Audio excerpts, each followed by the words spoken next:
If we let vouchers win, shame on us. Just after the floor debate today at the Capitol, a group against school choice held a press conference.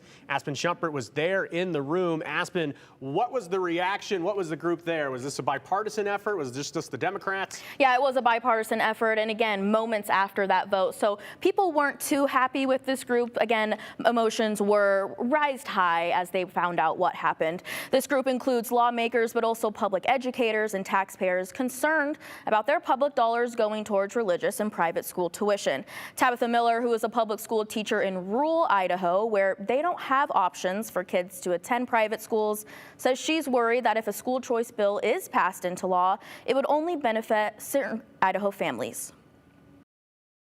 I can't imagine my friends and neighbors from there being asked to foot the bill for my wealthy neighbors in East Boise to be able to continue to send their students to schools that they already do. I have nieces and nephews in Garden Valley schools and in the Filer School District, and I know that my family needs to have their schools fully funded, and that should be the priority of our legislature. She says it's disheartening to see the priority continuously not be on spending for Idaho's underfunded public education. Now, former Republican Representative Julie Yamamoto was also one in attendance at today's news conference. She says she was pushed out of her position for the way she voted against school choice bills in previous years. She says she's as conservative as anyone needs to be, but that Idaho needs to stop starving public schools.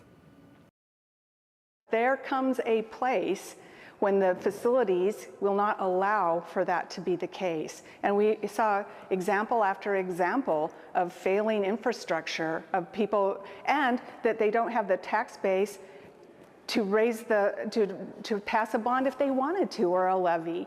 And so, you know, this idea that we are that we're not happy with the system that we have and it's not meeting everyone's needs. So now we're going to develop a whole new system and fund it financially. I just have to wonder how anyone can look at that and think that that in any way makes fiscal sense.